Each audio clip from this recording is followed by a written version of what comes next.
If you've been keeping up with anime drama over the past few months, you've probably heard phrases like Westerners are ruining anime, tourists are taking over anime, or new gen fans don't appreciate real anime. But do these claims actually hold weight, or are anime veterans just being gatekeeping snobs? By the end of this video, you should know who's changing anime for the worse and who's changing it for the better. But before that, we gotta define some terms so there's no confusion. A new gen anime fan is someone from Gen Z or Gen Alpha, aka my generation, since this Foxboy is 21. We're the anime fans that started appearing before, during, and after the Great Cough of 2020. We're also the people anime veterans like to call out for our short attention spans and addiction to fight scenes. Which, I mean, fair enough. Solo leveling fans were crashing out when they saw Jinwoo cry about his mom, so I'd say they have a fair point. Next up are the anime tourists.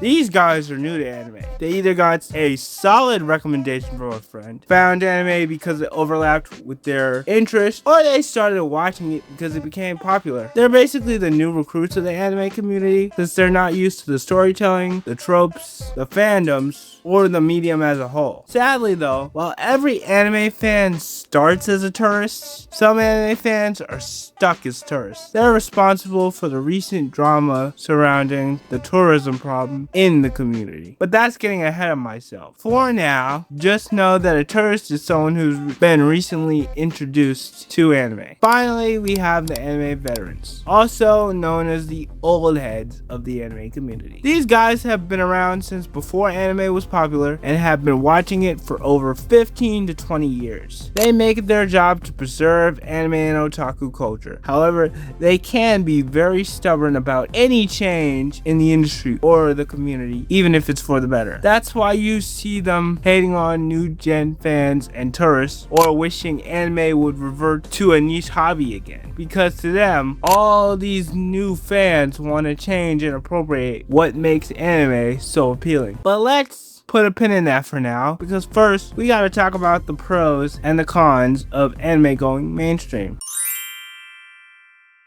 Alright, let's get the most obvious benefits out the way. Money and resources. Since the rise of anime in 2020, many Western companies such as Netflix have been pumping money into the anime industry, which means more stable work for those studios, better working conditions, and a better product overall. Another huge pro is accessibility. Gone are the days when you had to scour the internet just to keep up with an anime, because streaming and anime simulcasts are now commonplace, meaning you can now watch an anime the day it releases instead of waiting for a physical release or for it to air on TV. And if you don't want to watch anime in Japanese, dubs have become more common as well, which means you don't constantly have to read subtitles and stare at the screen to understand the plot. Plus, now anime is competing with Western media. The Infinity Castle movie was the 7th highest grossing film of 2025 on a budget of $20 million, outgrossing major Hollywood releases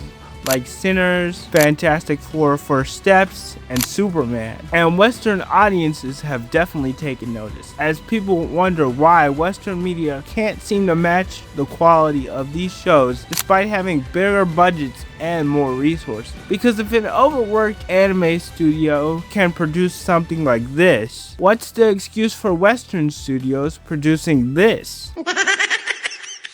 But as much as I love to harp on the Western entertainment industry, every industry has its problems, and anime is no exception. So since we've gone over the positives, it's time we went over the negatives of anime going mainstream. Brother, what's that? As I mentioned earlier, with the rise of anime, Western companies began pumping money into the industry. But that money came with strings attached. It starts with simple things like localization, dialogue gets edited, softened, and inverted, characters' personalities and motivations get reframed to fit an improved narrative, and cultural references get sanded down, changed, or removed to avoid confusing or upsetting the audience. What are you wearing that for? Oh, those pesky patriarchal societal demands were getting on my nerves, so I changed clothes. Give it a week, they'll be begging you to change back. These donuts are great. Jelly-filled are my favorite. But why?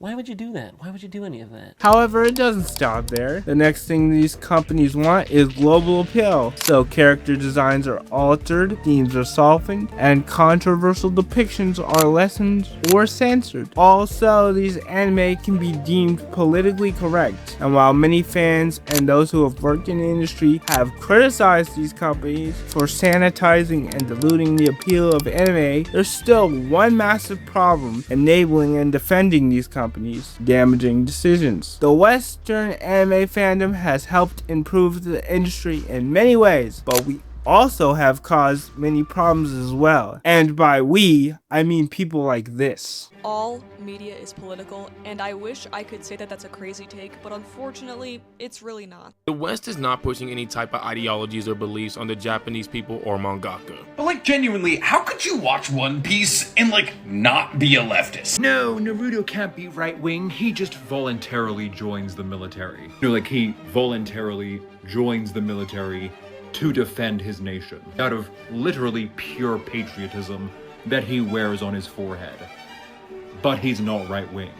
Now, I mean no hate to these creators or the anime community when I say this, but not everything is about Western politics. Not all media is inherently political, and by extension, not all anime is inherently political. Yes, anime like Naruto and One Piece use politics in their themes and throughout their narratives, but not every anime does. Anime like Konosuba, Psyche K, and the 100 Girlfriends are parody gag anime. They don't have political themes or narratives. And the same is also true for many romance and slice of life anime. And just because an anime uses politics in its narrative, that doesn't make the series conservative or liberal. Take Naruto for example. He's a patriotic ninja who joins the military and wears the symbol of his village on his forehead. But he also forgives criminals and terrorists multiple times. And did I mention his best friend is also a criminal and terrorist? One Piece gets labeled as liberal because Luffy opposes tyrannical governments, slavery, and liberates people from their oppressors. But when did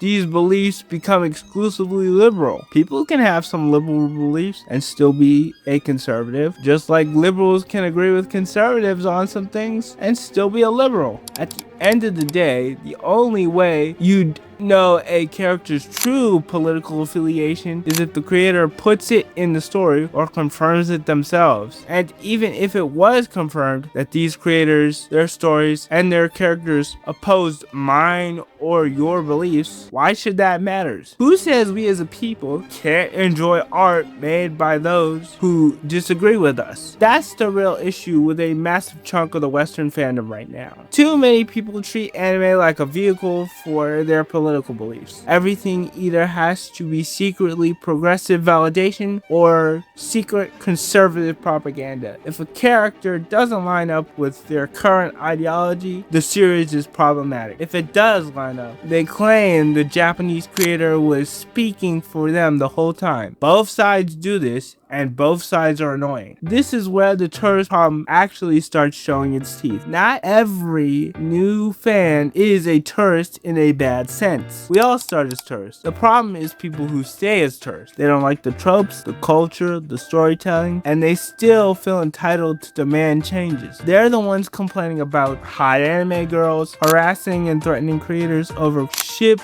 social politics, and representation. New gen fans get a lot of the same in the heat, and some of it is deserved. Short attention spans are real. Many people only show up for the hype moments, the fight scenes, and the clips that go viral, but when a story slows down for character development, themes, or actual consequences, they check out and start complaining. Solo leveling fans melting down over Jinwoo having emotions is funny, but it's also a symptom. Not every new gen fan is like that, but enough of them are that the stereotypes stuck. At the same time, these anime veterans aren't automatically right just because they've been around longer. A lot of people act like anime was pure and perfect until 2018 and that any new popularity is automatically corruption. Some of them want the medium to shrink back so they can feel special again. That's just gatekeeping with extra steps. Wanting anime to stay niche forever, which isn't realistic by the way, is not the same as wanting it to stay authentic. So who's actually changing anime for the worse? The people pushing localization that rewrites dialogue, softens characters, and sands down cultural edges so that nothing upsets a Western progressive audience. The companies that start making creative decisions with global standards and political correctness, and the loudest parts of the fandom that treat every series like a moral exam they get to grade. Who's changing it for the better? The audience who pay for the official releases and fill the theaters. That money has given studios more resources and more stability. Anime going mainstream was always going to create tension. New people bring new money, new ideas, and new problems. The solution isn't to kick out